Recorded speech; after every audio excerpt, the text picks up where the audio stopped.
All right, so we're live. Me and Chevy, we are limping along today. I got a cold.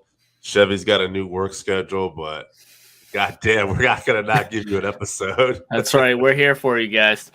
That's right, and we're gonna talk a little boxing today. Your favorite, greatest fights of all time, and before that, next week Next week, we're also going to be talking boxing. So we're going to do a 5-3-1 on, a great era of boxing. So we're going to do greatest boxers of the 80s. So send those lists in. Absolutely. And, we got some other notes we want to talk about. But I'll tell you what, why don't we get to the boxing first today? Okay. And then we'll talk about some other stuff here.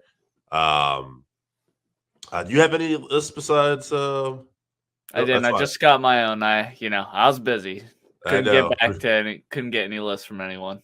Producer Joe, guy's a champ. I got so many lists here. So, including one from Francisco Rodriguez Jr.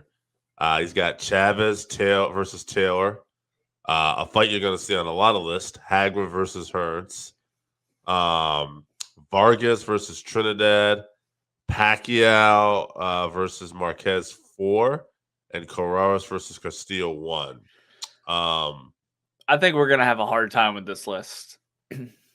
Yeah, well, I took down some notes. I got some people I kept out who was. I just think it's such a huge sample size of fantastic fights. Like it is. It's gonna be hard to narrow it down. I did a little research here on Marquez Pacquiao 4. I want to talk about this a little bit, just because 4 fights. Yep. Yeah, it's not something you see in the UFC or Bellator or anything like that. That's a boxing special. So it just says Marquez had defeated Pacquiao by knockout with 1 second remaining in the 6th round. It was named Fight of the Year and Knockout of the Year by Ring Magazine, with round 5 gaining Round of the Year. And it said basically the other 2 fights had a lot of controversial score in the first couple fights, where Manny had won, and they were saying that Bob Arum, and yep. That's how boxing goes, though. If you're the favorite, the contender has to come in and beat you, and really beat you. One other fight this guy mentioned too, I wanted to bring up too, Felix Trinidad versus Fernando Vargas. Mm-hmm. This was a super welterweight unification showdown. Vargas got floored twice in the opening round.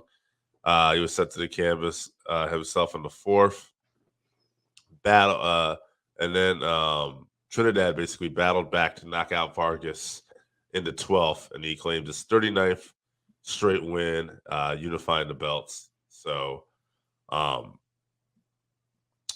great fights, probably worth checking out. We'll talk more about this. There's some fights I looked up. I actually watched one right before we started today. Well, I'll get into that in a second. But Brian Lowe's got Ali Frazier 1, Sanchez versus Gomez, Ketcho versus O'Brien, Aguayo versus Pryor, and Ali versus Frazier.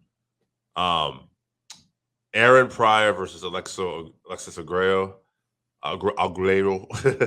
Yeah. Use that Puerto Rican R roll. Yeah, not my strong suit. But this fight was in 1982, November 12th. And Bob Arum called this a battle of the champions, was how it was promoted. It basically says, oh God, the fight was, I remember there was some controversy here too.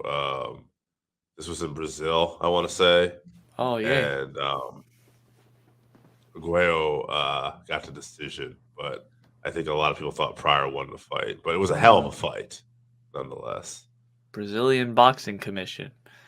Yeah. Rabid crowd, too. They're probably a little afraid of riots and stuff, too. In Brazil, no way. As a soccer fan, you know. Yeah. um, Joe Hidalgo, he's got Coroas versus Castillo, Ward versus Gotti, Ali Frazier, Ovares versus Castillo, and Chavez versus Taylor. So Ward Gotti, I watched that fight right before we did this today. Holy cow! Now there's 3 fights, but the first one is the one people reference here a lot. It's considered the fight of the century by some people. I mean, the And whole trilogy was amazing, but yeah, yes, one was the showpiece for sure. yes, and it was just an awesome 9th round these two put on, where Ward, who was probably losing a close fight, knocks him down with a body shot, and Ward probably won this fight because of that knockdown and the fact that Galati Gotti had a low blow earlier, and the referee did not waste time, even though some thought it might have been accidental. Like, he did not give him a warning or nothing. He immediately took a point away, which I'm a big fan of anyway. I think it affects the fight. So right, that's the big thing is, you get a warning in the locker rooms before fights. They warn you when you're in the ring and before the touch of gloves, they warn you. They tell you, you keep it above here and below here or whatever. But the fact of the matter is, like you said, it affects the fight. So something has to be done, because even if it's accidental, I mean, every man that listens to this show knows that pain. So yeah, it's not something that's easy to recover from. absolutely not. No, it's brutal. And but Mickey Rourke, yeah, he got the win in the first fight. He would go on to lose the next couple matches in the trilogy. Close fights though, all great. That first fight actually took place at Mohegan Sun too. Cloud was just so electric. I actually sent the link to producer Joe. I hope he watches it because it's just such a dynamic fight. And I didn't know this too, but the movie The Fighter, when Mark Wahlberg was actually And Christian inspired by Bale. Mickey Rourke. Yeah. Yeah. Mark Wahlberg plays Mickey Ward, and his brother is played by Christian Bale. If you haven't seen the movie, even if you're not a boxing fan, I don't know why you're watching this show if you're not, but even if you're not, it's a phenomenal movie. It really is. So Harry Peace has got Foreman versus Michael Moore.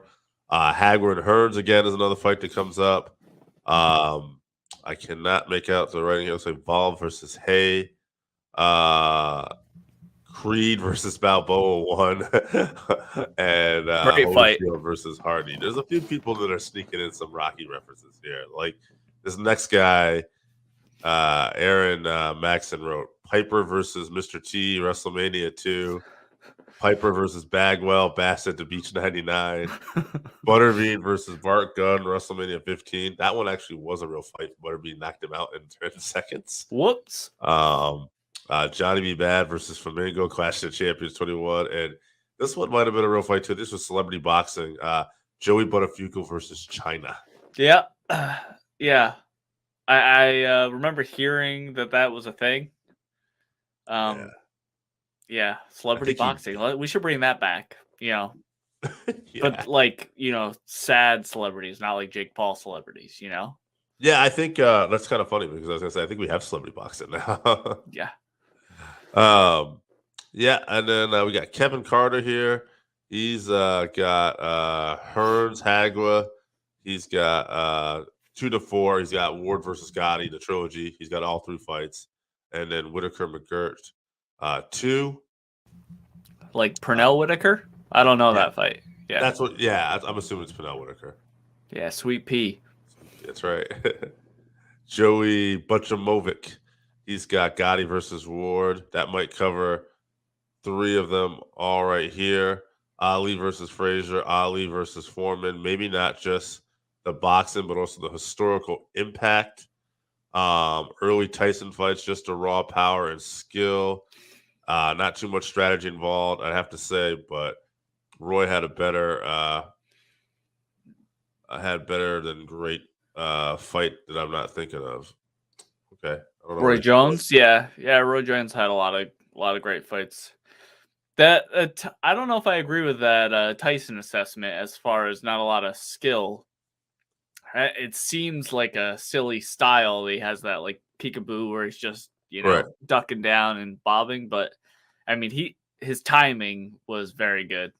I mean there were a lot of parts where he was just winging punches, but I think people praise Tyson for his power, but I don't think he gets the respect for his fight IQ personally.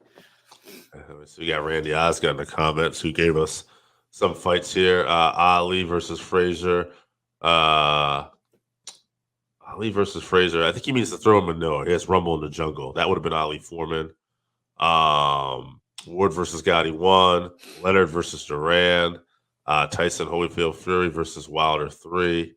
I wonder if he's talking about Leonard Duran 1. That was probably the more competitive, but the more famous one is the second one where he actually makes Duran say no mas, no mas. Yeah, no mas. Yep. Yeah. Just incredible. Because Duran was a guy that did not back down at all from anybody.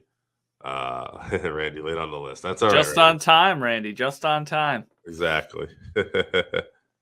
I got Gary Julius Stones. He's got Ali versus Frazier, Leonard versus Duran, Leonard versus Hagler, Tyson versus Holyfield, Pacquiao versus Mayweather. Pacquiao versus Mayweather. Yeah, that fight was not enjoyable. It was a huge fight, but no, that almost made me not want to watch boxing. Yeah, I'm with you. So the buildup was so great. Like I hadn't cared about boxing for so long, and I just remember we had a big get together. Before we had our like MMA group. Really, this was a big get together, and it was disappointing. It was a disappointing fight. Yeah. Even the prelims weren't super great. Yeah. Almost the entire card was rough. Yeah, it wasn't a good time at all. I also got a list here from AJ Strangebrew, who couldn't make it tonight, but he's got Ali versus Frazier, March 8, 71. Mickey Ward versus Gotti. That's the first fight. Mm-hmm. Hagler Hearns again. Ali Foreman, October 30th, 1974. And then he's got George Foreman versus Ron Lyle. He said a runner-up would be Hearns and Leonard, September 16th, 81. That's the one Leonard won. He made a big comeback in to win that fight.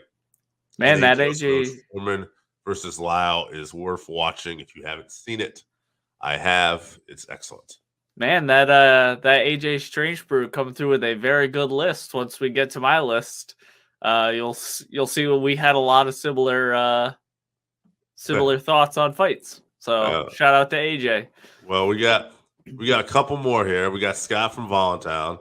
He's who originally left me a voice message and wasn't sure if he'd get me a listen time, and basically just put Hagler Hearns on all of this list.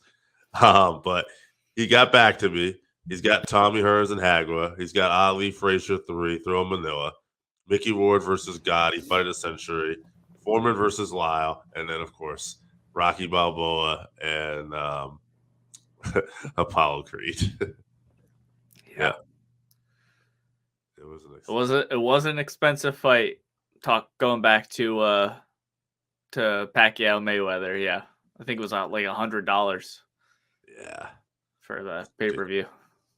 So I'm gonna give you my list, and then we'll get to yours. I went to some of my favorites when I was younger. So one of the first fights I put down here was Iran Barkari versus Roberto Duran. This fight was February 24th, 89. I watched this with my dad, and I just remember it was like a cold night, and we were living in New Jersey still, about to move to Connecticut in May. But I just remember it was like this really back and forth war, and Duran had took time off, and then basically he came back, and he just like was winning the early rounds and was great. But then Barkley made a comeback, but it wasn't enough. And I don't remember if this was for like IBO or IBF title, but Duran actually came back and won this title, and it was just a great fight. Definitely worth checking out. Barkley was one of those guys that was he was in a division of guys like Tommy Hearns, Marvin Hagler. So, it's just hard to make traction. But he was a great fighter, He was the Alexander Gustafsson of the division. Yes. If he was born in a different era, for sure he was champ. Yeah. I got Marvin Hagler and Tommy Hearns. We've mentioned this fight a few times here, but this is basically just probably the greatest 3-round fight of all time. It's just a war. Hagler was a notorious kind of slow starter, but he just comes out marching, throwing haymakers. He ends up getting cut though. Like Hearns catches him and cuts him. It was bad. Yeah, at one point they think they're going to stop the fight. Like they're looking at it, and then he just comes back, and not to be denied, Marvin finishes Tommy. Great fight. Another fight when you included all these guys like Hagler, Hearns, you're talking about Bertrand, I had to put Ray Leonard and Marvin Hagler down. I mean, just a great fight. This was Ray Leonard taking some time off for an eye injury. He comes back. Some people thought Marvin actually probably won this as a split decision, but Leonard got the Duke. But it was a great fight, and it was a tremendous performance by Sugar Ray Leonard to come back after many years, and such a great performance too. Marvin never fought again after this. Retired. Mm-hmm. And then this one, I had to really dig a little deep here. I remember when I was a kid, USA used to have these Tuesday night fights, and I remember that they were building this one up. It was like the final 15-round fight, they were saying, for like lower weight classes, and it was in Mexico. And so I looked it up, I found it, and it's basically it was an IBF featherweight title fight between Calvin Grove and the contender Jorge Paez that took place in Mexico City. The fight was significant, and it was the last ever title fight scheduled for 15 rounds. Excuse me. What I remember about this fight was basically Grove was winning the fight, and then Paez basically come back, and I want to say it knocked him down like 4 times. And so he got like a couple 10-6 rounds, and that's how he ended up winning like a majority decision. So, and then the last fight I put down was the initial Tyson Holyfield fight. Not the one where Evander got his ear bit, but the other one, because it was back and forth. Tyson was the favorite, and Evander just had an amazing performance, rocks him, and ends up stopping him late in the fight. Is that when Holyfield came up from cruiserweight, or was that, or had he already been up? He had already been. He was already world champion at this point. Okay. He had dropped the belt at I don't remember if it was to Michael Moore, and then Moore got caught by Foreman, obviously.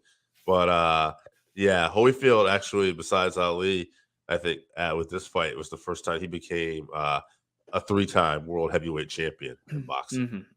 So the difference being, though, I think Ali had the linear, whereas this got broken up a little bit. Right. But yeah, that'll do it for our list. What do you got? All right. So similar. I had a similar list to AJ.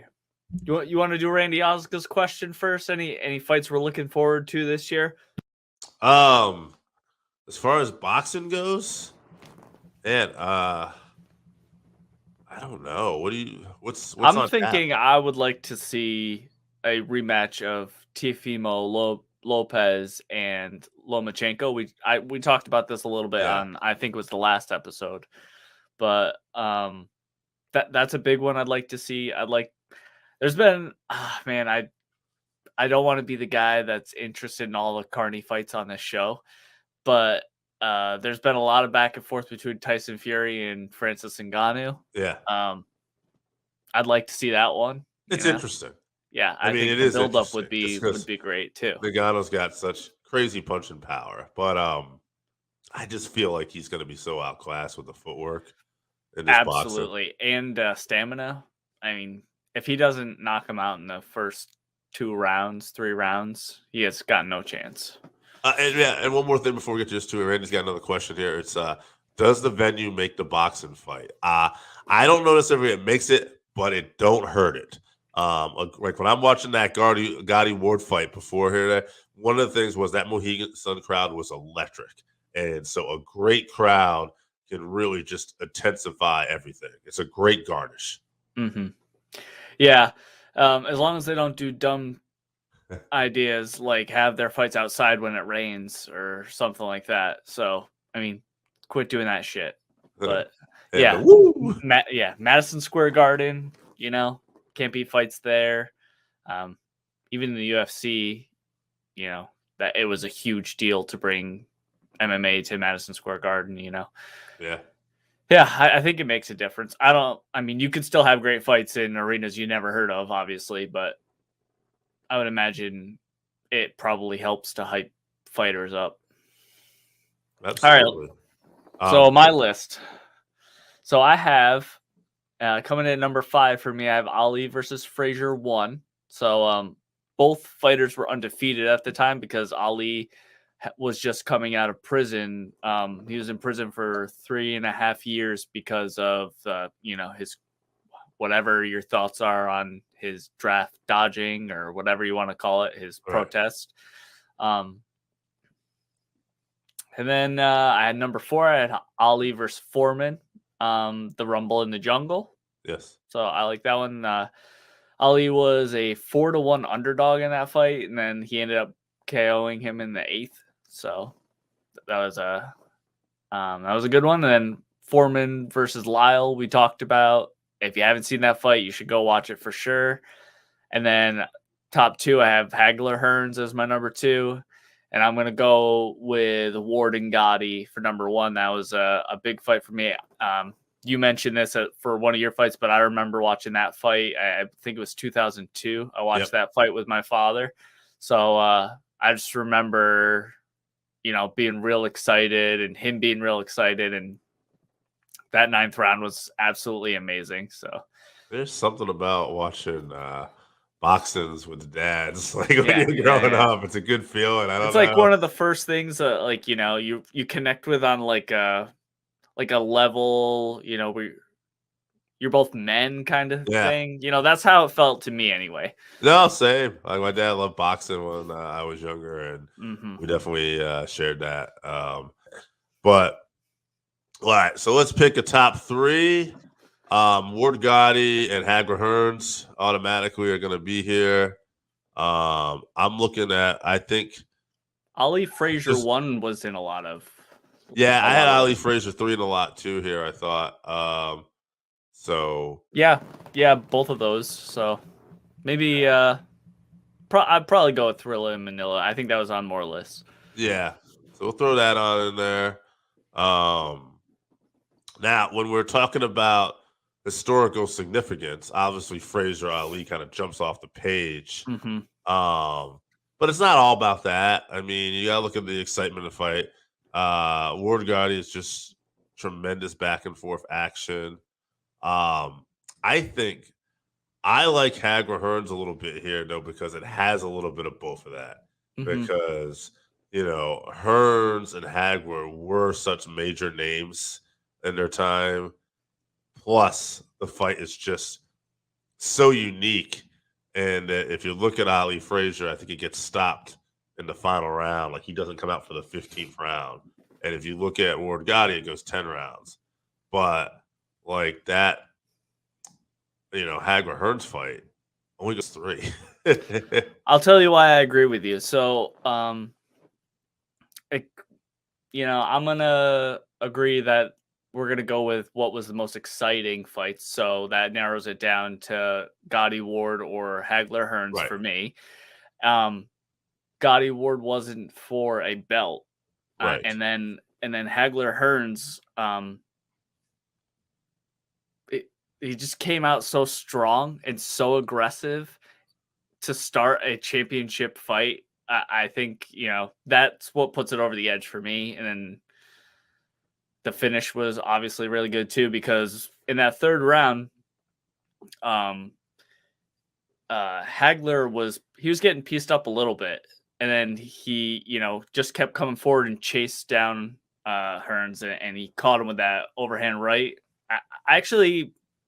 I don't know if this is what happened or not, but when I rewatched the fight for this, it almost looks like he leads into him and maybe hits him with his head too. But I'm not sure. But anyway, he landed the right hand and finished him, and the ref stopped the fight. Yeah. He couldn't make the count. He stood up and was still wobbly. So, and I think another good thing about that fight too is like if you wanted to show somebody like a great boxing fight, it's such an easy fight to digest too because it only goes to 3 rounds. So it's not like they got to sit there and absolutely. go, "Oh, I got to watch this for 10, 12 rounds." Like just sit back, watch it, Right. and yeah. Yeah, anyone can make it through that whole fight. Yeah. So yeah, all right. I'll go Hagler Hearns number 1, Gotti Ward 2, just for the excitement. And A lot of good lists though. A lot of good yeah. lists. Randy said, "What's the shortest boxing fights you liked?" I think Hagler Hearns kind of jumps off the page there. It's got to be, yeah, for sure. Yeah. I can't think of any other really short ones that were, with high implications or anything off the top of my Right. head. That back and forth too. Yeah. Yeah. All right. UFC. They want us to pay $74.99 for some pay-per-view fights. I don't know. I'm not testing surprised me. by this. I'm not surprised. Yeah, I'm not surprised, motherfuckers. Yeah. But I am upset about it. This is, I think, the third. I think I read it was the third price increase since Endeavor took over. The subscription for ESPN Plus, I think, has gone up also. It's getting pretty expensive to be an MMA fan for UFC, I have ESPN Plus, I have ESPN, I can watch PFL for basically free, Right. So UFC is they're getting dangerously close to the edge of me finding other ways to watch these fights. Right. Very legal We're still gonna ways. stick it out, but yeah, we're gonna have to hit some friends up. Yeah. Randy, did you guys have any other dream fights that didn't happen? Right now, currently, I really just want to see Fury Wilder still. As far as boxing goes, like that's one fight that they haven't been able to put together yet. That not Fury Wilder, I'm sorry, Fury Joshua. Mm-hmm. Yeah, like that's one I want to see. Like Joshua get his title back. I want to see him fight Fury. I'd love to see it over in England because England fans are just crazy for boxing over there. It seems like it's more of a spectacle too. But yeah, that's the one that jumps off the top of my head. I'm thinking Earl Spence and oh man, help me out. His name's escaping me. Earl Spence. Oh my God, he's like one of the best boxers in the world right now. Oh, was it Gervonta Davis? No, I'm sorry, guys. It's been a long day. It's been a long week. I'm just drawing a blank here. That's all right. Well, hold on a second here. Well, I'll tell you what. Why don't we go to the next thing while I look at that? And the other thing we want to talk about is, unfortunately, Max Holloway had an injury, and now we will not be getting the Max Holloway-Volkanovski fight. That was short-lived. Rumors are circulating that we may get Korean Zombie. Didn't he just lose? I mean, I think the thing is, like, we just got Ortega. So, like... I mean, sure. I'll watch that fight for sure. But, was Terrence Crawford, by the way, the guy you're thinking of? Yes, thank you. Yeah. Terrence Crawford, Earl Spence. That's a fight I want to see. Yeah, anyway, back to featherweight in the UFC. Henry Cejudo said he wanted to. I put this into our UFC group, but Henry Cejudo said he wanted to step in. He's been talking about coming back to get his third belt. He had the flyweight, the bantamweight, and then he would go for the featherweight belt. I could see that fight happening. Volkanovski's not a super popular champion or anything. as far as the UFC wanting to make money, the Cejudo would be a draw. He's not beating Max. I think Max is just too tall. Yeah. But Volkanovski's short, so I'd be interested in seeing that fight, to be honest with you. Cejudo, depends what Cejudo we get. He was looking better and better every single time that we saw him fight. And now he's been training like he has John Jones in his camp. He's not going to get any worse from having Jones in his camp unless he's going out and partying with him. So I have to say, one thing about Cejudo is he's one of those greats, despite his cringiness that maybe people take away from him, but like he is one of those greats. He finds a way to win. Absolutely. Absolutely. Yeah. He's championship caliber, If you're an Olympian, you're a different breed. And I want to throw this question out here. Randy said, what would happen if Tyson versus Ali fight? That's interesting. I would always say Ali's the greatest boxer of all time. But like you were talking about the other day, like with Tyson Fury, like if you shoved him in another era, like in the 70s, would they know what to do with this like 6'9" guy who can move like this and jab like this? And so if you think about athletes just getting better all the time, then you kind of think the evolution, you kind of go with the newer people a lot of times, don't you? Yeah, I don't think Ali could rope-a-dope Tyson for sure, with his power. But also, Tyson revered Ali. Right. I think that would have been a problem for him. I think, nerves would have got to him in something like that, He basically would have been fighting his hero at that point. So. Right. And there is something to say, too, if Ali was in his prime, just game planning. That was one thing Ali was really good at was, seeing the strategy, seeing how his opponents fight, and figuring out a way to beat him. Yeah, absolutely. Yeah. All right. So let's see. We're going to talk about a little bit of boxing next week. We're going to talk top fighters of the 80s. Yeah, I'm excited for that one. And then what do we got coming up for UFC here? Is Ngannou and Gane coming up next? Yeah, UFC 270. That's going to be the Brendan Moreno versus Figueiredo 2. Yes. Or 3. I'm sorry, 3. 2 was when Moreno smashed Figueiredo, and somehow Figueiredo gets a rematch. But yes, we actually have a fight card coming before that too. We got Calvin Kattar and Giga Chikadze. Yes. Very excited for that. This is a showcase fight for Chikadze. I think he is a dark horse in the division. He could be champ. Maybe by the end of the year. He's a dangerous kickboxer. We haven't seen his ground game. Obviously, fighting Kattar, we're not going to see his ground game. Kattar's very, very good, but I'm thinking Chikadze, this is going to be a coming out party for him. Now getting back to that new Gano card, like you mentioned, Moreno versus Figueiredo. There is another interesting fight too. Alexei Oyunek is taking on Greg Hardy on that card. What an interesting fight. Hardy has really kind of busted at this point, I feel like, his UFC run.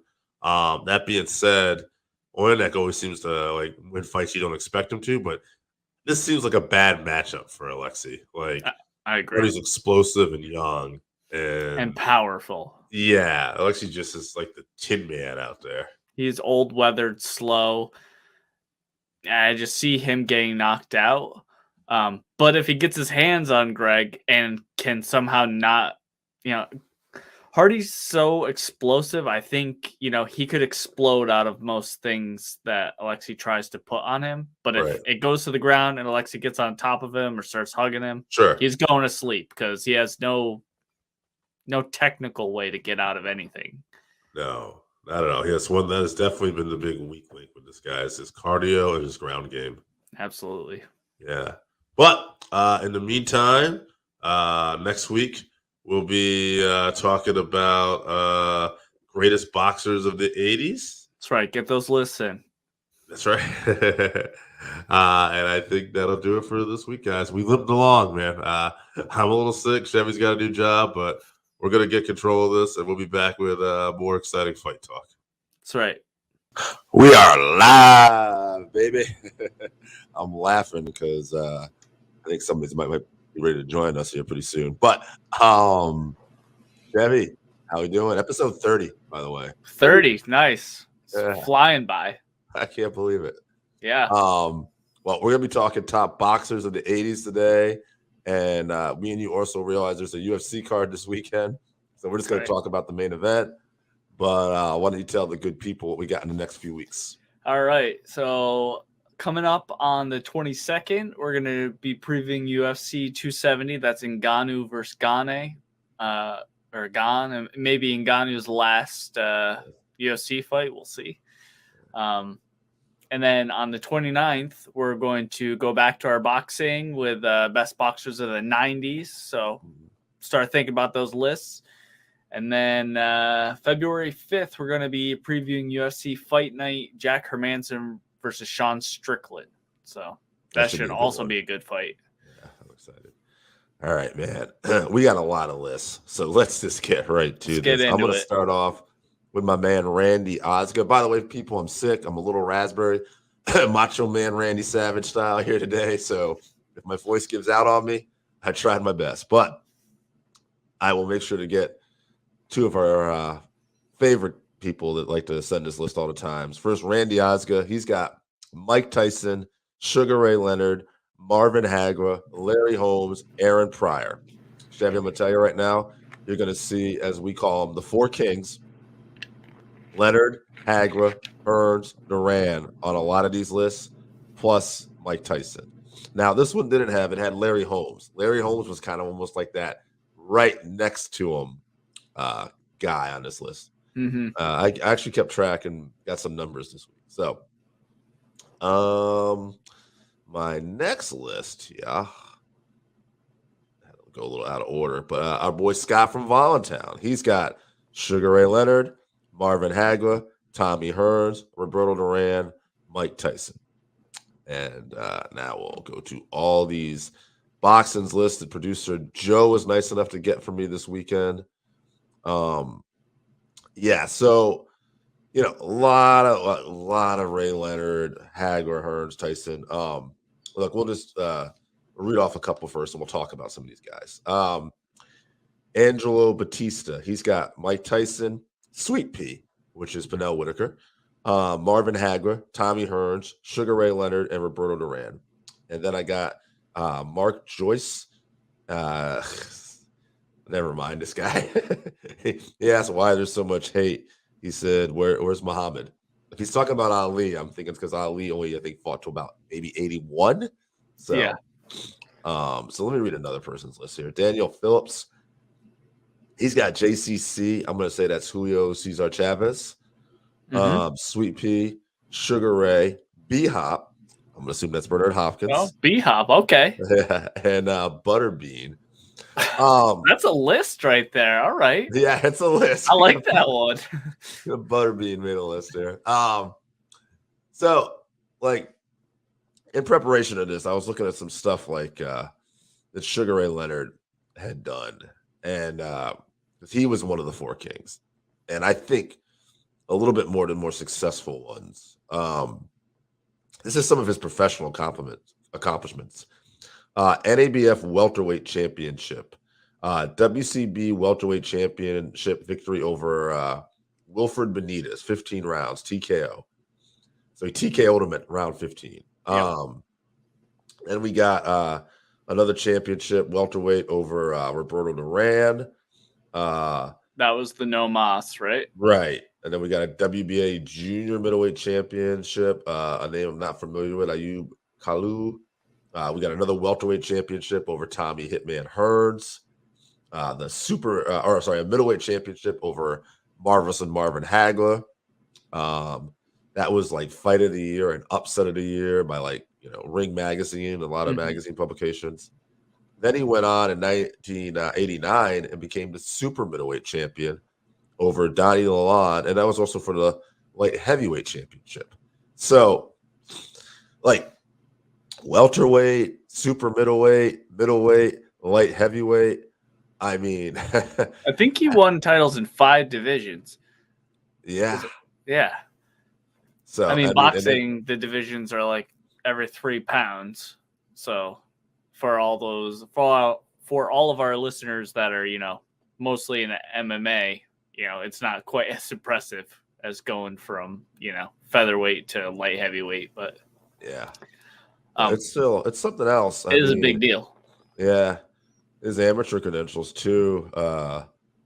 He looks like he was a gold medalist in the 1976 Olympics as well. Mm-hmm. Sugar Ray Leonard, one of the best in the world. There's no doubt. That's why he's one of the 4 kings. So continuing on with this list here, we got Martino Valao. He's got Mike Tyson, Marvin Hagler, Tommy Hearns, Salvador Sanchez, and Matthew Saad Muhammad. So I don't know Salvador Sanchez off the top of my head. No, I mean, were you? Did you get to watch any of these guys fight?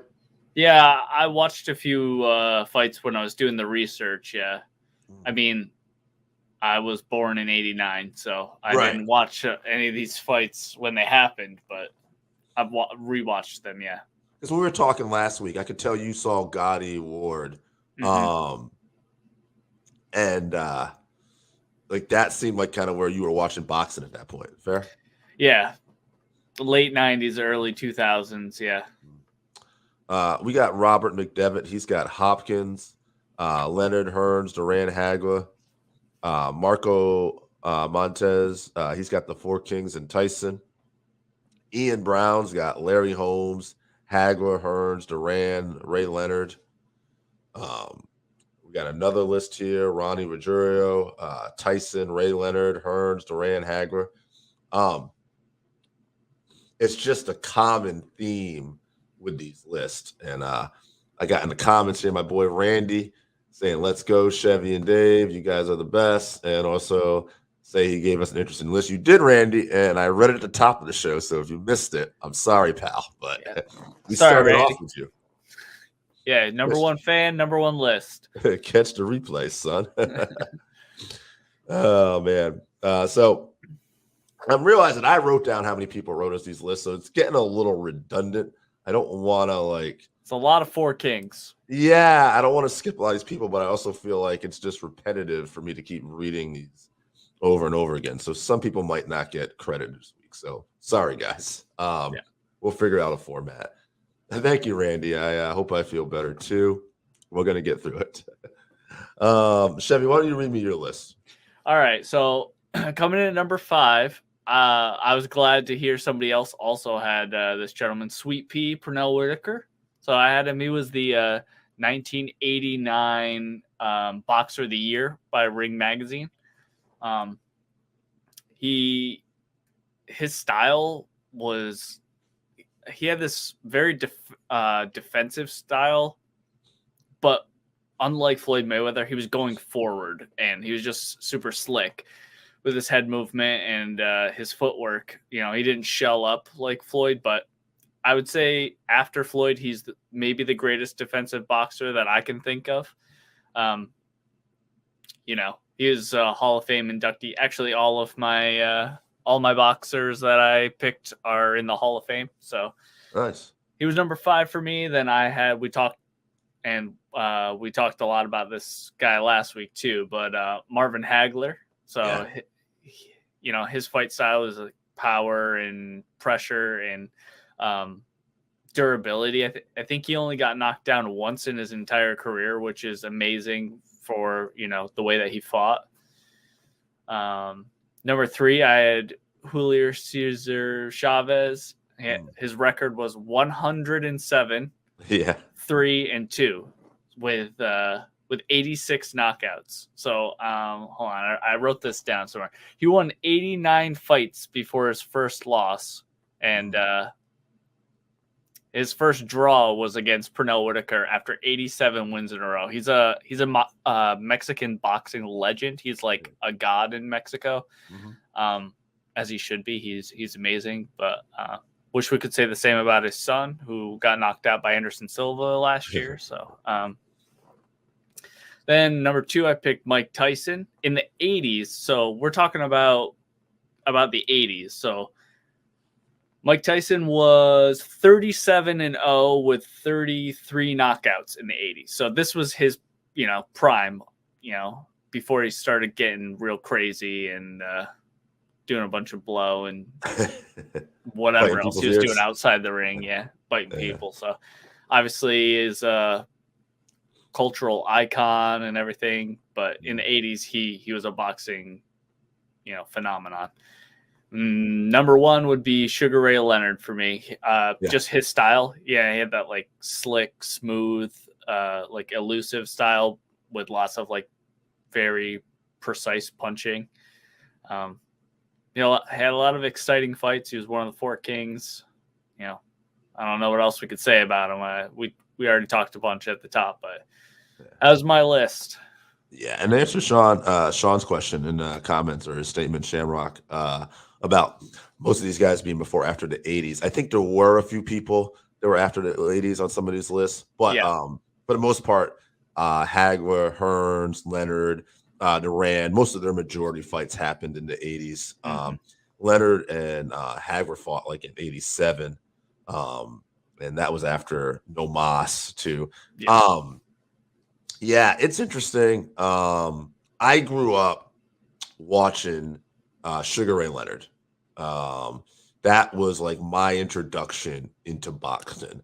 My dad was already a boxing fan. He loved like Muhammad Ali and Joe Frazier and some of the later. And one of the guys he mentioned was Sugar Ray Leonard. Well, Ali's winding down in the 80s at this point.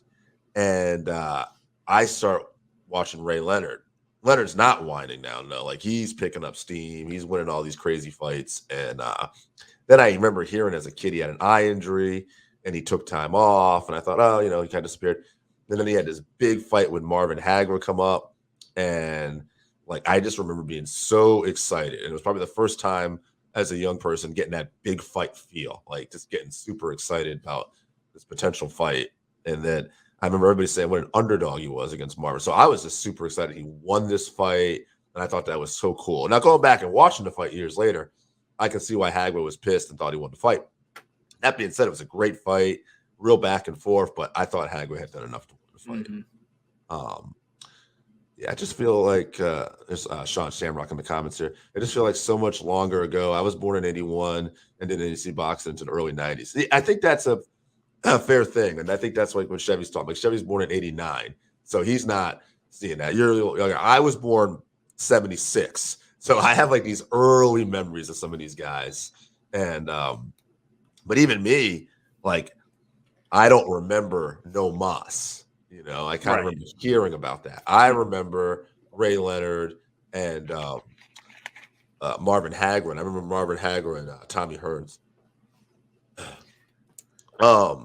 So Ray Leonard's on my list. You got to have the 4 kings: Tommy Hearns, Marvin Hagler, Roberto Duran. All make that list, and Mike Tyson has got to be there too. Larry Holmes, he was probably on his way to being that top 80s heavyweight boxer until a guy named Mike Tyson showed up, and then forget it. Then we had Tyson's Punch Out, and shit just wasn't going to be the same. Now, Tyson was also big in the early 90s, mid 90s too. So it was kind of like, to me, he kind of owned both decades a little bit. Yeah. But when I was coming up with this list, based on all the people we got, I had basically the top 3 vote getters. I had 22 for Mike Tyson, 23 for Ray Leonard, and 25 for Marvin Hagler, actually. Yeah. Which, I mean, arguably, Marvin beat Duran, and he beat Tommy Hearns, and he arguably beat Ray Leonard. So I can kind of see the point. That makes sense. But, I mean, that's going to be our top 3 voter. We'll discuss this a little bit. I think, I don't know. It's interesting. Was Tyson more the fighter of the 80s or the 90s? I think his popularity was much larger in the 90s. but his record in the 80s, just being undefeated. I mean, I think he started in 85, so it's the beginning of his career. I'm sure he's fighting some cans, but also he's just a monster. So it's tough.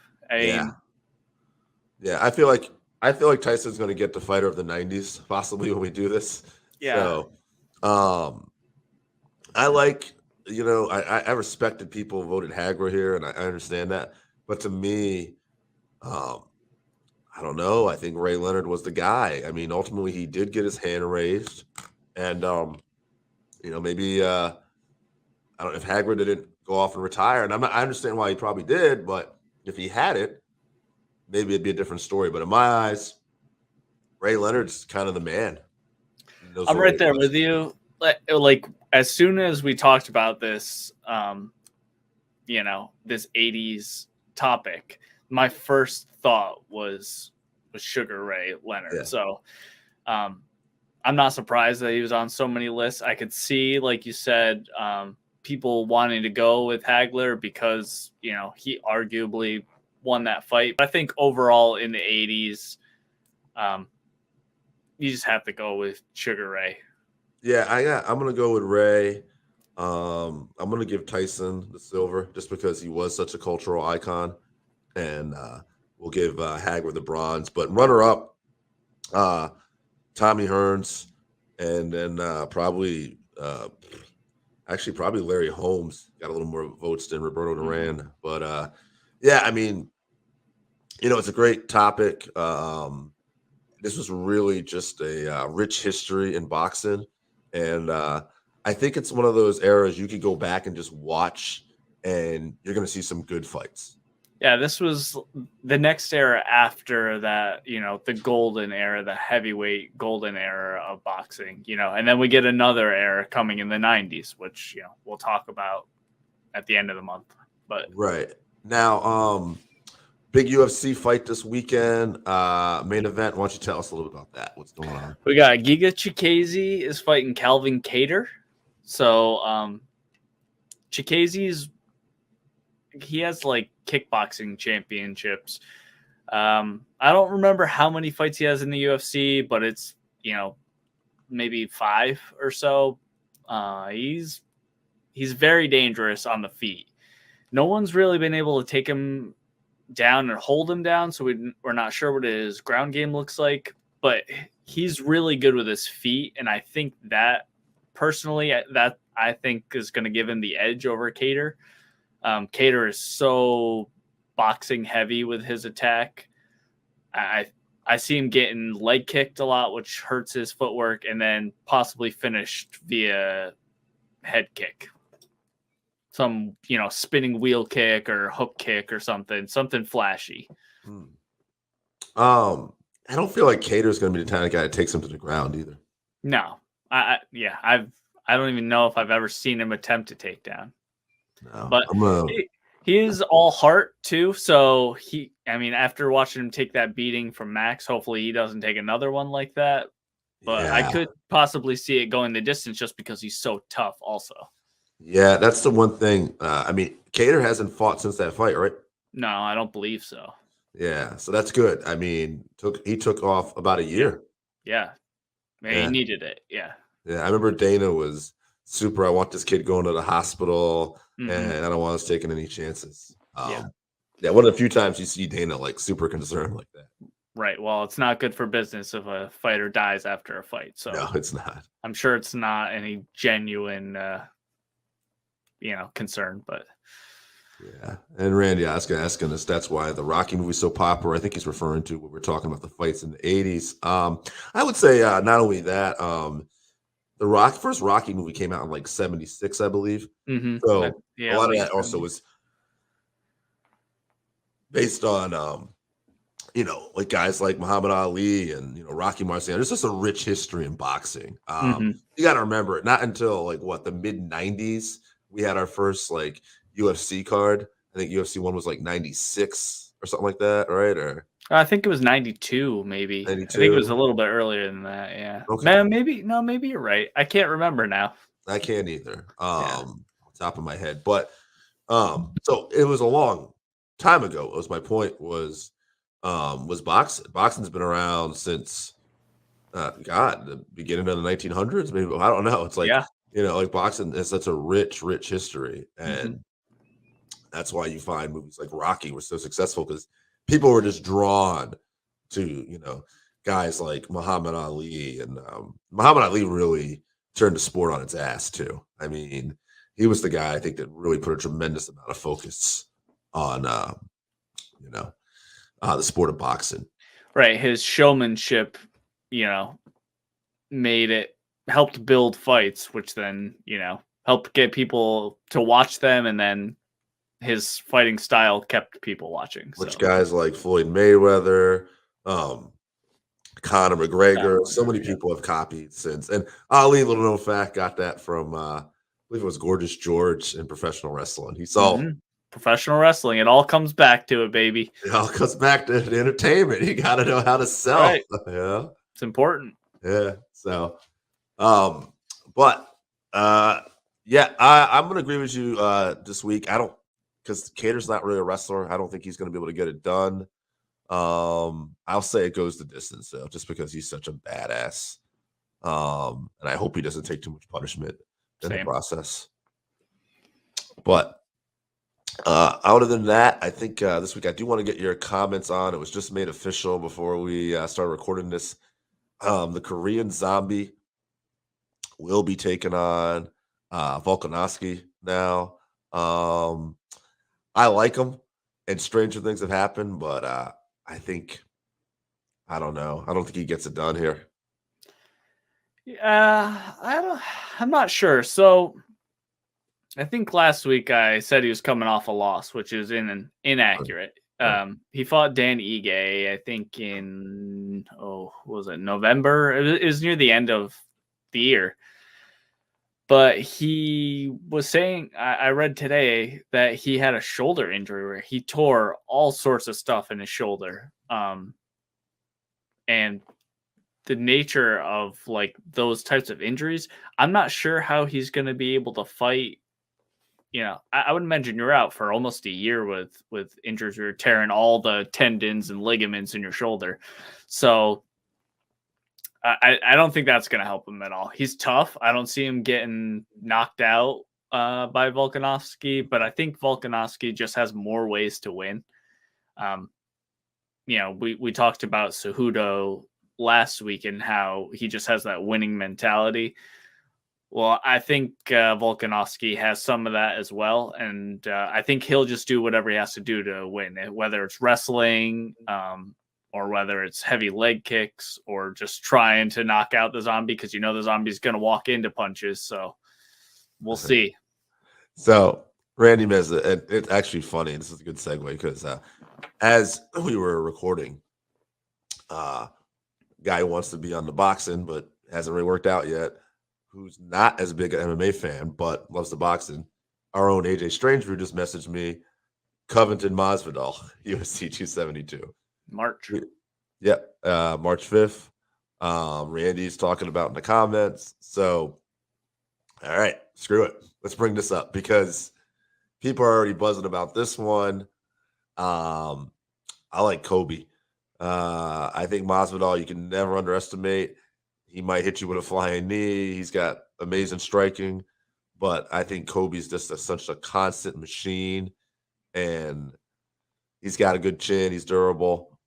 I don't know. I got Kobe. I'll say it goes the distance, but I wouldn't be surprised if Kobe TKOs him late.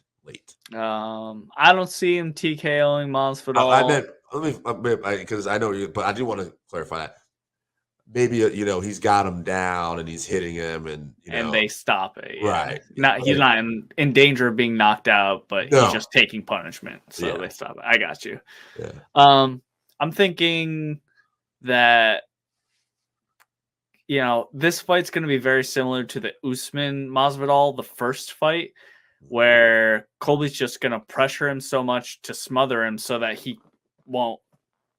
Masvidal won't be able to get his offense off. So I think we're going to see a lot of clinching on the cage, a lot of takedowns, and then Masvidal tries to get up, but Colby's not advancing position because he doesn't want to engage at that distance. I think it's going to be a boring fight. I think the build-up's going to be much better than the actual fight will be. I am excited for it.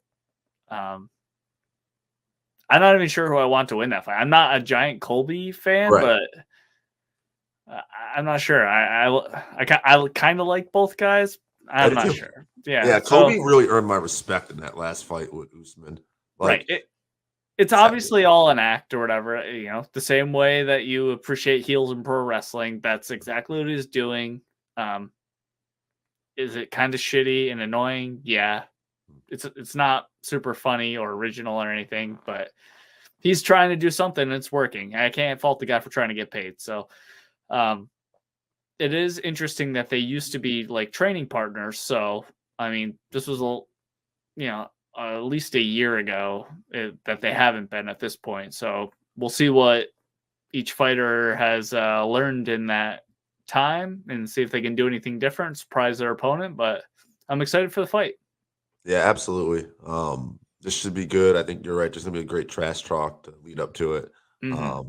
At the end of the day, though, I bet you they both still respect each other. I'm sure they're probably, friendly behind closed doors. DM and like, you believe we got these bitches? Yeah, exactly. Let's get that money. Guys. Yeah.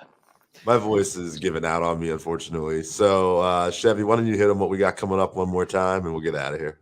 All right. So on the 22nd, we're going to be previewing UFC 270 and Ngannou versus Gon. Maybe Francis's last fight before he tramps off into boxing to fight Tyson Fury. Hopefully, that'd be great. And then at the end of the month on the 29th, we're going to be doing top boxers of the 90s. So everyone start thinking about your list for the 90s. And then February 5th, we're going to be doing UFC Fight Night, Hermansson versus Strickland. That should be a good one. So good fights coming up. We'll talk about boxing in the 90s somewhere in there as well. And guys, I'm limping out of here. But as always, thanks for tuning into the Combatcast. See ya.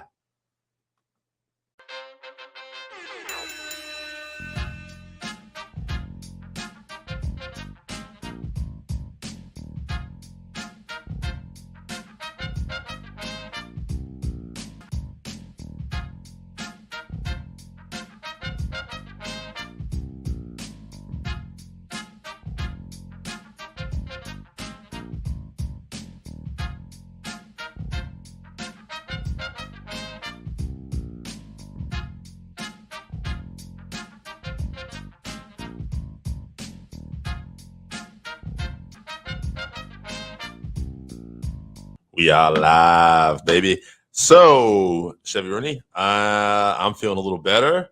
You're feeling a little better. I think it's the first time we're maybe not quite 100%, but we're about 80, 90. We're getting there. We're alive. We're alive, baby. I just over kicking ass, but we're alive.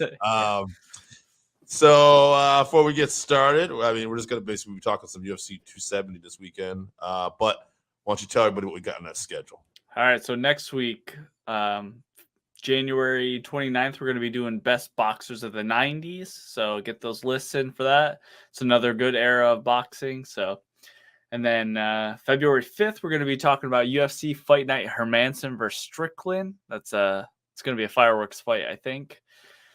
Strickland is insane. And then we're the next week on February 12th, we're going to be talking about the next UFC pay-per-view, 271 Adesanya versus Whitaker, the rematch. Got some hot takes on that one, so we'll see when we get to that one. We were talking about that a little bit. That's going to be a hell of a fight. I'm excited for that one. Whitaker's. If you think Whitaker just got punked out the last one, I wouldn't necessarily assume that's going to be the same thing this time. Not to say he's going to win or lose. We'll talk about it, but yeah, expect that fight to. I'm going to say that's going to go a lot differently this time. I think so too. Yeah. UFC 270, man. We were talking about before, a lot of injuries and stuff happening here. Right now, it looks like a 4-fight main card. That could change. But as we're recording this, that's what we got. The first fight I got is Said Nurmagomedov I didn't even look. Is this guy related to Habib, or is he just got that similar last name? Probably. Maybe it's his cousin or something. I don't know. He has a lot of relatives, or kind of like the Samoan dynasty in wrestling. Yeah, with Rock and Roman and all these guys are related. Yeah, and they're all dangerous. Super dangerous. Yeah. Yeah. This guy, I was just looking like in the UFC. He's 3-1, and he's got one decision loss. He's got a World Fighting Combat Championship. Ahmed was a promotion, so regional promotion out there. Overall, he's 14-2. He's taking on Cody Stamen. Stamen is coming off 2 losses to Jimmy Rivera and Marab. No shame in that at all. Right. Marab he's a tough out for sure. Yeah, Cody's been in this game for a while though. At this point now, 19-4. He had won his first 3 UFC fights. Then he lost to Sterling. Then he got to win Alejandro Perez, and then it was a majority draw with Song Ladong, beat Brian Kellner, and then 2 losses. So these guys are probably evenly matched.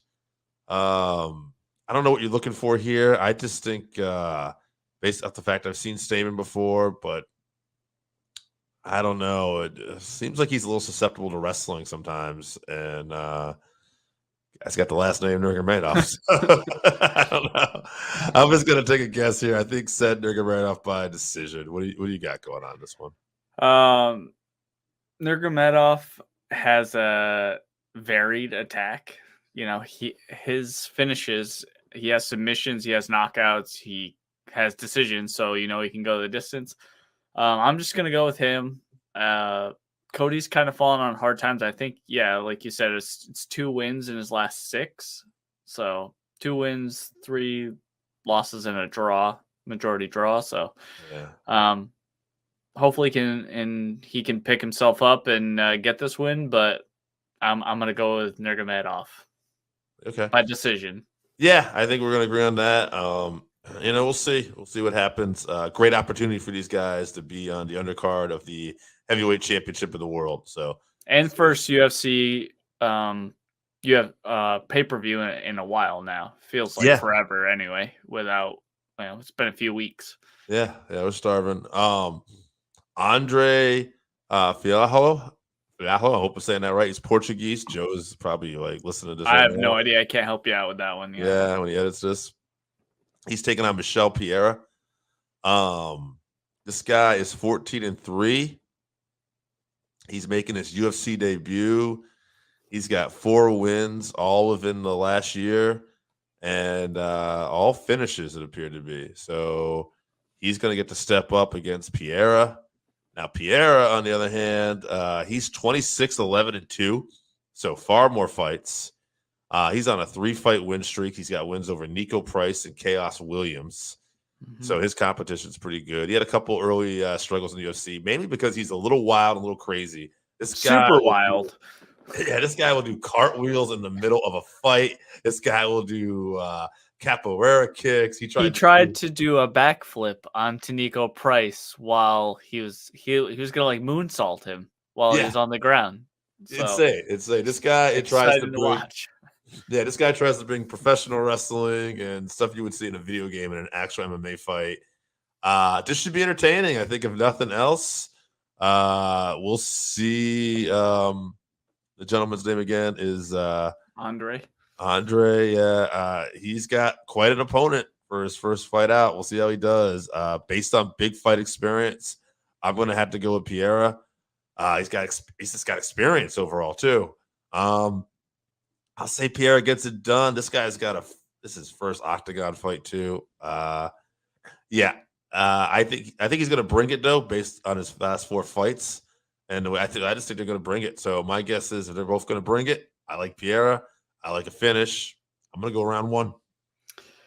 Yeah, I think this could be fight of the night if we weren't seeing the heavyweight world championship as the main event. And also, the co-main was fight of the year maybe a couple of years ago. So I guess it's some stiff competition, but I think this will be an exciting fight. I think that Andre is going to come out and stun Piero when Piero gets tired in like the second round. So if you can avoid some flying knee or some crazy cage, Showtime kick or capoeira something, I think he's gonna get a knockout, a TKO finish. Pereira has done better recently with kind of reining those in and not, that being his only attack. He kind of reins him in so he doesn't get tired as quickly. But I think with someone so willing to go to war with him, it's gonna bring it out of him and that'll tire him out. So I'm gonna go with Andre, round 2 finish via TKO. Okay, there you go. And we're already at the Kona main event because right now it looks like a 4-fight main card. We got Davison Figueroa, or as one of our friends calls him, Devious Ferguson. Yep. He's fighting Brandon Moreno for the flyweight title. This is the 3rd fight in a row for these guys. Their first fight, like Chevy hinted, was like fight of the year candidate. The second fight, also an amazing fight, but Brandon Moreno comes back after having a draw and has this unbelievable performance and wins the title. And by the way, David said before this, he looked unstoppable. So it's very interesting as these guys come ahead here. Figueroa before this, his overall record is 20 wins, 2 losses, 1 draw. That draw Moreno. He's beaten Benavides, Tim Elliott. Like, this is some of the best. He was knocking those people out too. He looked like the Ngannou of the flyweights. Yeah. So. And he had issues making weight at one point, but his last couple of times that he hasn't had that issue. And then Moreno is just a guy that's steadily improved. He had some struggles early on here and there, but he actually got cut at one point.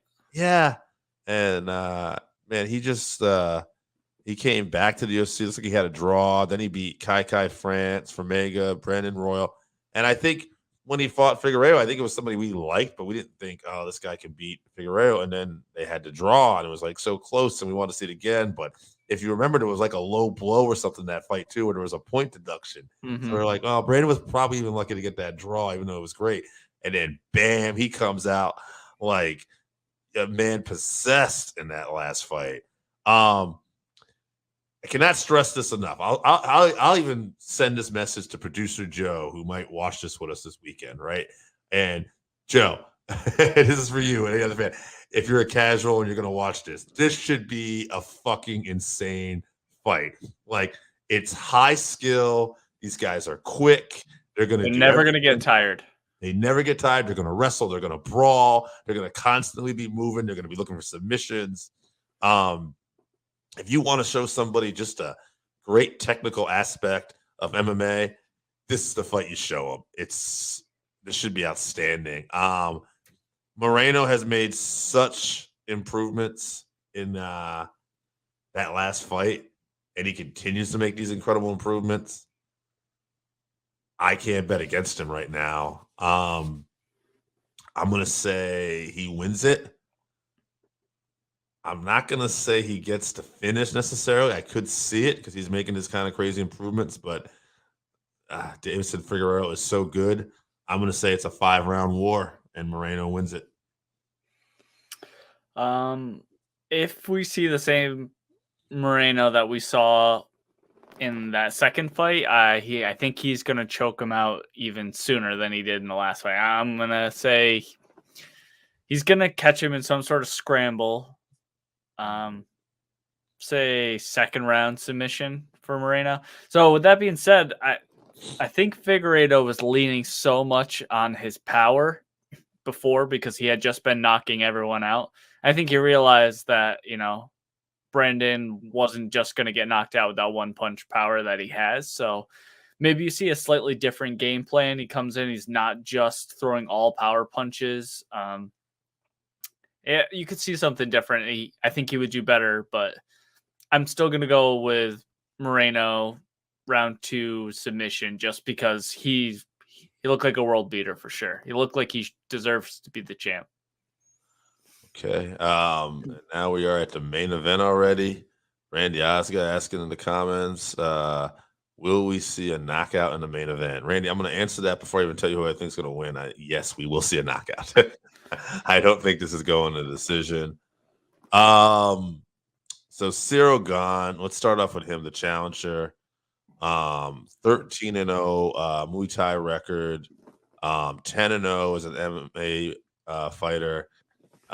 He has been in the UFC. He got in the UFC early. It was only he only had 3 fights. His 4th fight he was in the UFC. So he's 7-0. But if you look at the guys he's beaten in his last couple fights, it's JDS, Rosenstruck, Volkov, and Derek Lewis, who he TKO'd.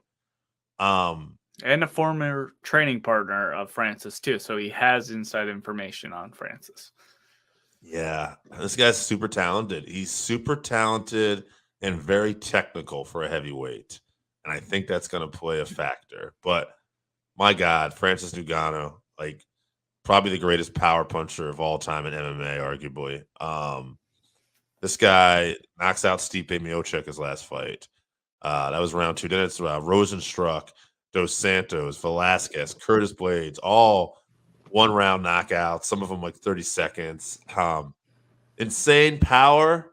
Of course, the interesting storyline going into this is Ngannou's last fight. Win, lose, or draw. He wants out of the UFC, and he wants to box Tyson Fury. My God, what an interesting storyline to be leaving with a belt potentially.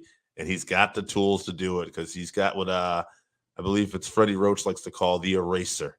All right. He can make all those mistakes, but he's got that one little power punch that can erase all those mistakes.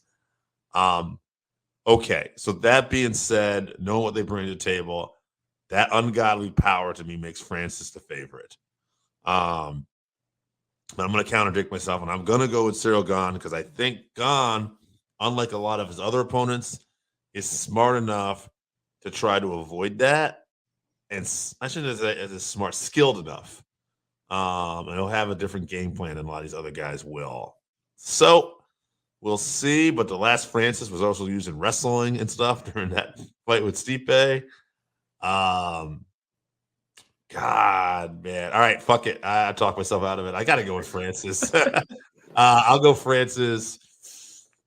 Round 2, maybe round 3. I think Cyril Gane is going to make this a fight. He might even win it because if he extends this to round 3, round 4, it's not like Ngannou's had a lot of octagon time. So it'll be interesting to see what happens. I'll go Francis, round 2 TKO.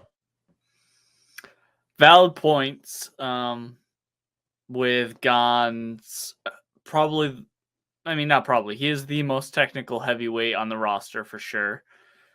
And he probably will try to keep it at a range that is outside of Francis's, blitzing, power punching, danger zone, basically. And he can attack his legs and, jab him. And he has great footwork, especially for a heavyweight. The best heavyweight footwork in the UFC for sure.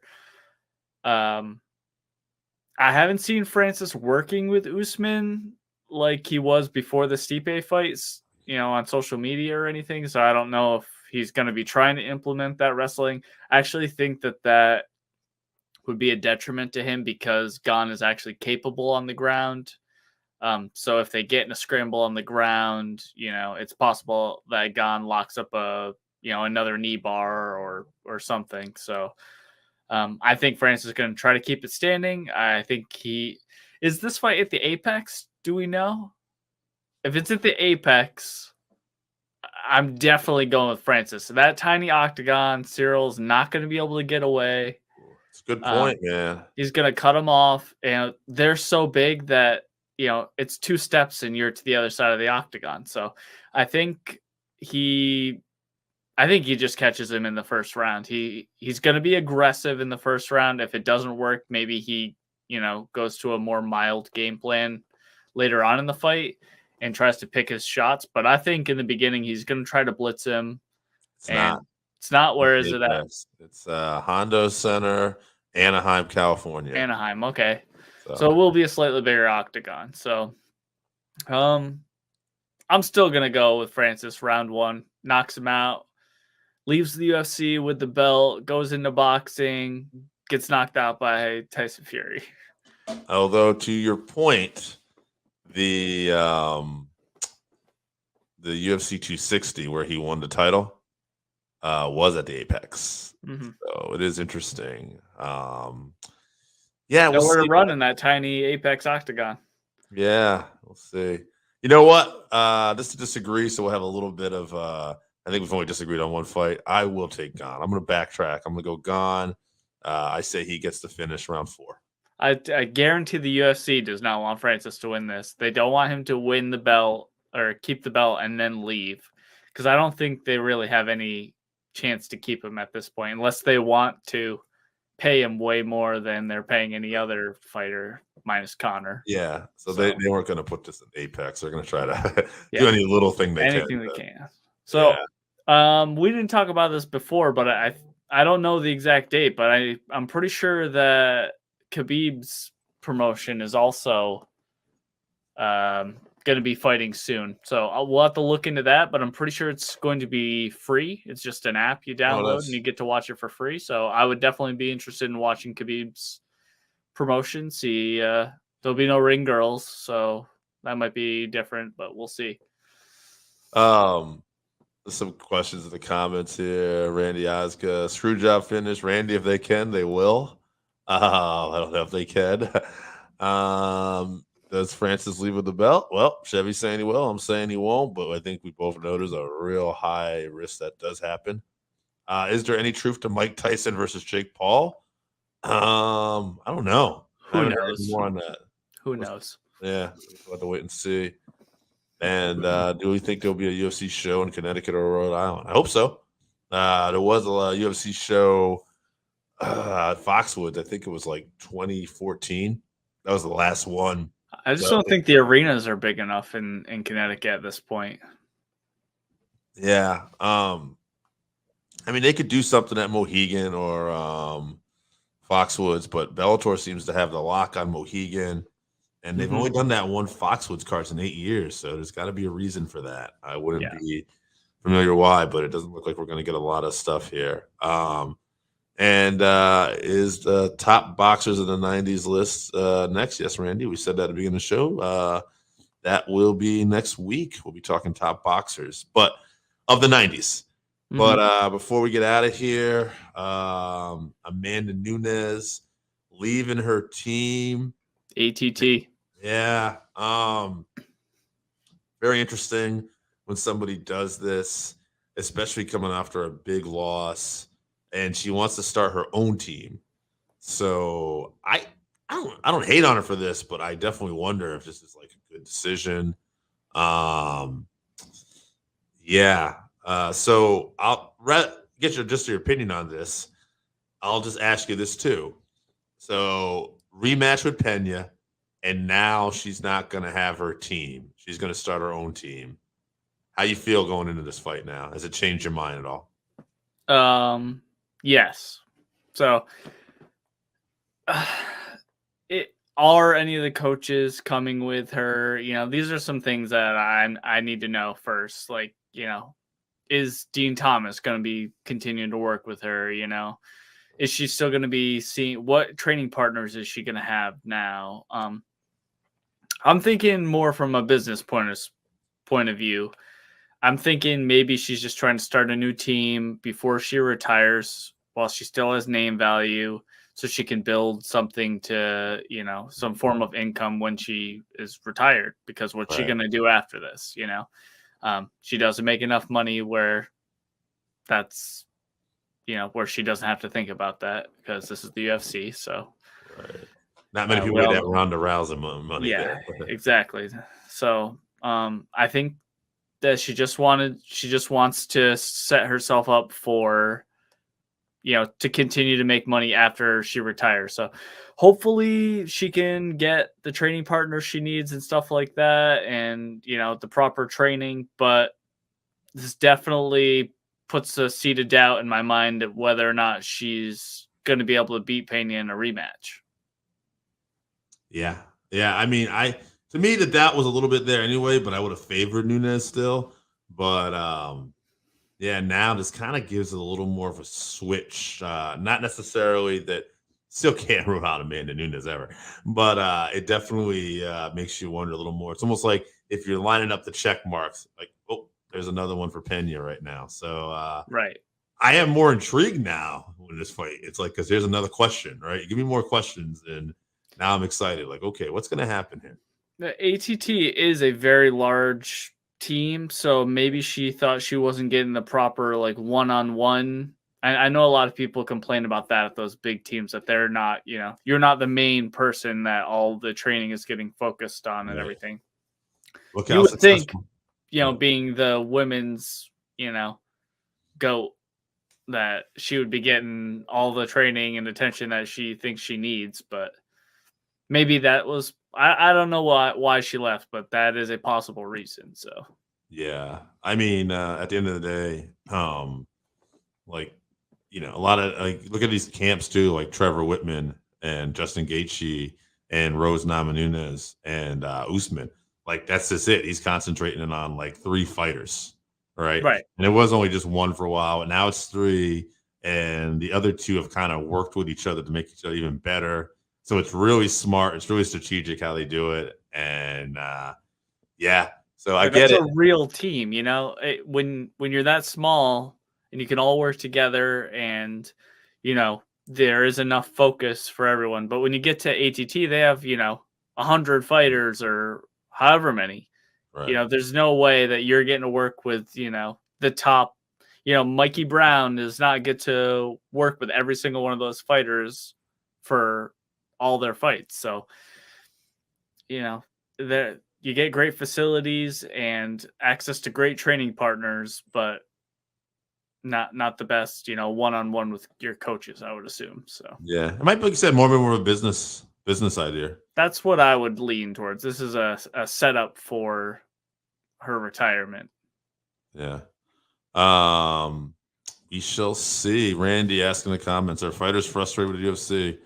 I mean, I'm sure a lot of these guys, it's still their dream job. They're happy, but I'm sure there's a lot of fighters that wish they were making more money, right? I mean, that's any job too. So at the end of the day, Francis certainly is, and Francis is in a position that he can do something about it, and he plans to, one way or the other. So I kind of I don't know. I kind of don't want to see him walk away with the title, but I also really wish him luck too. Like, I want him to do well.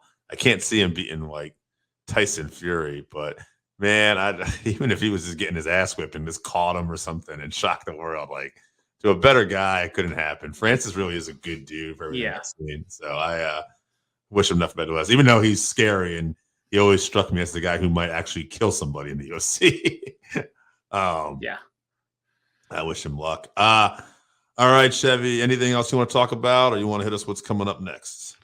Yeah, no, I think that's it for this week. So next week we're gonna be doing our best boxers of the 90s. So get those lists in. It's a good era. Then on the 5th of February, we're going to be doing UFC Fight Night Hermansson versus Strickland. Then after that, on the 12th of February, it's going to be UFC 271 Adesanya versus Whitaker. And that'll be it, guys. All right. Big stack show this weekend, at least in terms of the main event and co-main event. I'm excited. Check it out. UFC 270. And we'll be back next week talking fighters of the 90s. And I'm sure we'll probably review some of that stuff that happened on this card. All right, guys. We're out. Hey, everybody. It's episode 32 of the Combatcast. All right. So before we get started, we're going to be doing top boxers of the 90s today. Why don't you tell them what's coming up? All right, February 5th. That's your boy's birthday. February 5th, Woo! UFC Fight Night, Hermansson versus Strickland. I'm excited for that. That's a good matchup. Yeah. Then the next week, UFC 271, Adesanya versus Whitaker 2. It's going to be a good pay-per-view. That'll be on the 12th. Then on the 19th, we're going to do UFC Fight Night, Dos Anjos versus Rafael Fiziev. Yeah. That's going to be high-level striking. We'll see if RDA is going to try to get him to the ground. And then at the end of the month, on the 26th, we'll be reviewing UFC Fight Night Dariush versus Makhachev. I am very excited for that one. Dariush is back. That's right. After taking a little time off to be with his family and having the biggest win of his career and being on a huge win streak. This man said, I'm going to be with my kid, F off. And now he comes back, and I'm excited to see what he's got. Right, he's trying to steal the hype from Makhachev, get himself a title shot. I mean, he comes back, I guess this big win. I mean, how do you deny him, right? I mean, he's on a streak, so yeah. Let's see what. So next, it's going to be Gaethje and Oliveira. So yeah, I would say the winner of this should meet the winner of that. Easy. Mm-hmm. But let's start off with boxing. We'll get to some more MMA. All right, boxers of the 90s. Let's start off with our good friend Randy Osgood. He's got his 2 list here. Well, first, let's see. Hold on a second, Randy. All right, I have him spaced apart here. Randy's got top boxer of the 90s. He's got Mike Tyson, Roy Jones Jr., Pernell Whitaker, Oscar De La Hoya, Bernard Hopkins, Lennox Lewis, and then Anthony Littler list, just a friend of Randy's. He's got Tyson, Lewis, Holyfield, De La Hoya, Roy Jones Jr. Solid list. I'm going to give you some facts about some of these people as we go on. I used ranker.com, which segue, and they had a lot of links to, as producer Joe likes to say, America number one trusted source for information, Wikipedia. So we'll be using them as that's the kind of professionalism I bring here. So why don't we start off with Roy Jones Jr. He's got, besides being a boxer, this guy's been a commentator, a trainer, a rapper, an actor. Yeah. And he actually, this is interesting too. You might know this. He has dual citizenship. He's from the United States and Russia. And Russia too. That's very cool. And he's had multiple world championships in 4 weight classes. So one of the best and an interesting man, I would say. Roy Jones Jr. won the heavyweight title at 193 pounds, which is below the cruiserweight limit. So it just shows the kind of skills that man had. Yeah. I mean, I remember Roy Jones Jr. actually when I was watching boxing with my dad. We talked about these stories before.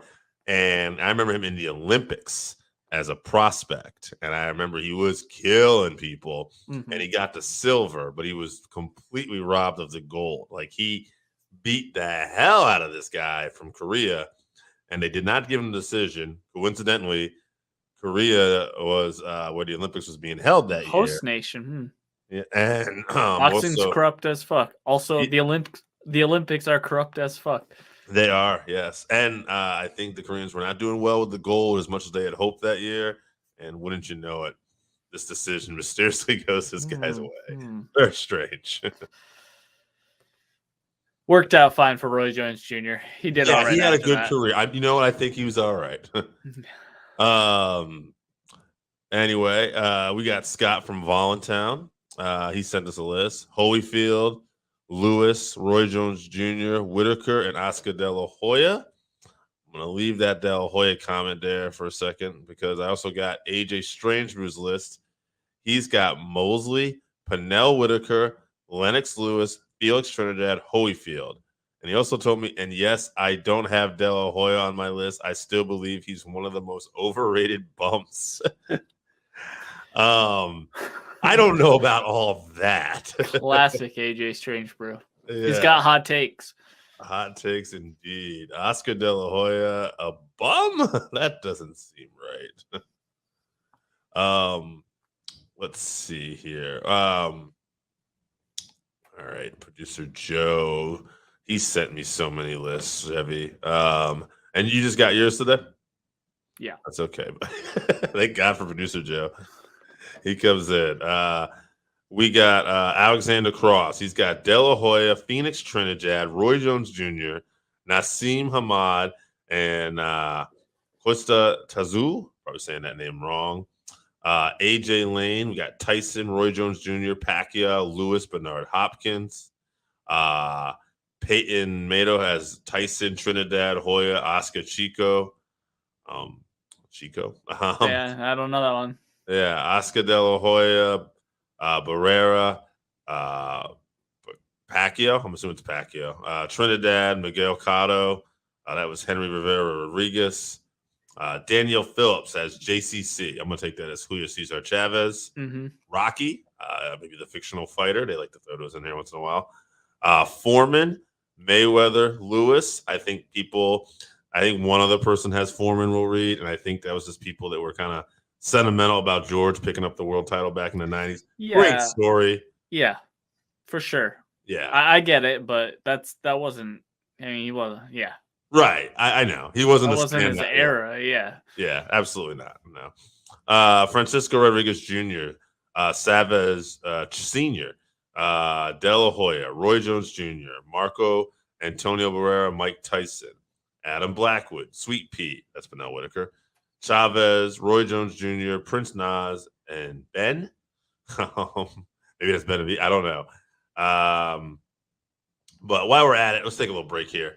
And let's give you some facts about some of these people here. Again, using Producer Joe's favorite news source, Wikipedia and Ranker.com. Pernell Whitaker is a name we keep hearing come up. Pernell Whitaker competed from 1984 to 2001, so 17-year career. He was he works as a boxing trainer, 4-weight class world champion, lightweight, light welterweight, and light middleweight. He was the undisputed lightweight title in linear lightweight and welterweight titles. In 1989, he was named Fighter of the Year by Ring Magazine and the Boxers Writers Association of America. He currently holds the longest unified lightweight championship reign in boxing history at 6 defenses. Whitaker is generally revered as one of the greatest defensive boxers of all time. Yeah, we talked a lot about Sweet Pea on the last boxing episode of the 80s because he was in my list of the top 80s. I wanted to also put him in my list for the 90s, but I thought that might have been a cop-out, so I didn't put him in this one. I thought, arguably his better wins were in the 90s, but I thought he was a real standout in the 80s, so... Great fighter. Defensively, like one of the best of all times. Yeah, he's somebody I remember as well. Watching with my dad. Little bit, I would say I remember him late 80s a little more, so I can see why he got in the 90s too. But yeah, excellent fighter. I always liked that name as a kid, Sweet Pea. I don't know. Mm-hmm. But one of the great defensive boxers of all time. I mean, I think the greatest defensive boxer of all time is probably Floyd Money Mayweather. Right. I would argue that Pernell is a more exciting version of Floyd. He doesn't do the shoulder roll and the shell. He has head movement. He'll dodge a punch and then he comes back with more offense than Floyd. Yeah. But he got hit. He got hit more too. So you have to say Floyd was the best defensive fighter of all time. Yeah, I don't think there's any question. All right. Continuing on with some more lists here. Harry Pierce says Lennox Lewis, George Foreman, and as he put down, unlike the other person, for no reason other than sentimental. Right. Is maybe the best story of the 90s boxing. Yeah. Evander Holyfield, Riddick Bowe, De La Hoya. To be fair, it's always the first 4, and then an alternating 5th with me. Albert Bettis has Roy Jones Jr., Lennox Lewis, Mike Tyson, Evander Holyfield, Pernell Whitaker. Mike Shannon has De La Hoya, Holyfield, Jones Jr., Lennox Lewis. Paul Spafararoa, sentimental Pittsburgh pick. So that's probably why I don't know who that is. Kevin Carter, Pernell, Sweet Pete Whitaker, Roy Jones Jr., Mickey Ward, Ardo Thunder, Gotti, Lennox Lewis, and De La Hoya. Oh, he had Gotti and Ward tied for 3. All great picks. Let's go down couple people we're hearing. Obviously, everybody knows about Mike Tyson. I got some notes here, but I mean, let's just like talk about it here for a second. Tyson's a cultural icon. I think he's the first boxer I remember. I'm sure he's not the first, but he's the first one I really remember who had a video game. Yeah, he might be. Most famous video game. Yeah, for sure. boxer. I mean, I'm a little bit younger, so there might have been, or I'm a little bit, yeah. So be earlier before I was playing video games, maybe there was something, but Punch Out was for sure the biggest one. Of that time. I mean, I'm older than you, and that's what I remember too. Yeah, so I remember seeing other boxing stuff come out afterwards, but yeah, Tyson was the first I remember. Still a good game to this day. Still love that game. Yeah. King Himpo, where you at? Yeah. It took me forever was oh god, the fighter from India, the tiger guy. I don't remember their names. Oh yeah, but it took me forever because you had to like block, and I got away with not being able to block for most of the time. But the whole thing when